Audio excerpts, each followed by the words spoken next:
Celebrare significa anche affrontare le sfide che il mondo e i tempi propongono. Al Gran Teatro Geox di Padova è andata entusiasticamente in scena la 15ª edizione del meeting regionale della Protezione Civile, che ha radunato ben 18.000 operatori del Veneto, eccellenza di una regione dove proprio la sezione euganea è stata storicamente la prima ad essere riconosciuta a livello nazionale. Una realtà espressione di quella inesauribile risorsa chiamata volontariato, strutturatasi con il tempo a livello di autentica organizzazione per il soccorso e l'assistenza negli stati di emergenza, dotata di mezzi e strutture garanti di opportuna operatività. Abbiamo investito in una sede, abbiamo una centrale operativa, una sala operativa all'avanguardia, abbiamo attrezzature, abbiamo un magazzino riconosciuto e che può ospitare attrezzature all'avanguardia, con spazi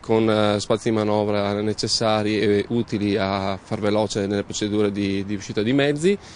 Significa efficienza, significa essere pronti a dare quella risposta che i cittadini si attendono. E questo è un sistema che, grazie anche a quella che è stata l'attività della Regione, con quelli che possono essere corsi di formazione, da quello che può essere l'aspetto anche organizzativo e soprattutto delle strutture, una capacità di mettere in rete il sistema, perché questa è anche l'importanza di un sistema che guarda a quella che è la prevenzione anche dei rischi, soprattutto nell'ambito della sicurezza idraulica. Adesso che si deve mettere mano alla normativa sul sistema nazionale di coordinamento di protezione civile, noi vogliamo dire la nostra, cioè voler essere partecipi e protagonisti, proprio mettendo a frutto l'esperienza che è stata maturata nella protezione civile a livello provinciale veneto. Speriamo che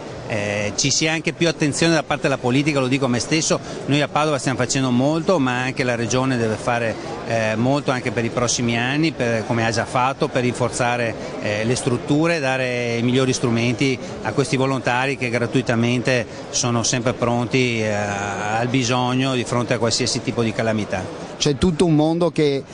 continua a dare il suo contributo, a lavorare, a portare soccorso, e quindi è fondamentale questo momento di confronto che vede tutte le associazioni nazionali, locali, gruppi comunali a disquisire su questi temi, a discutere, a confrontarsi.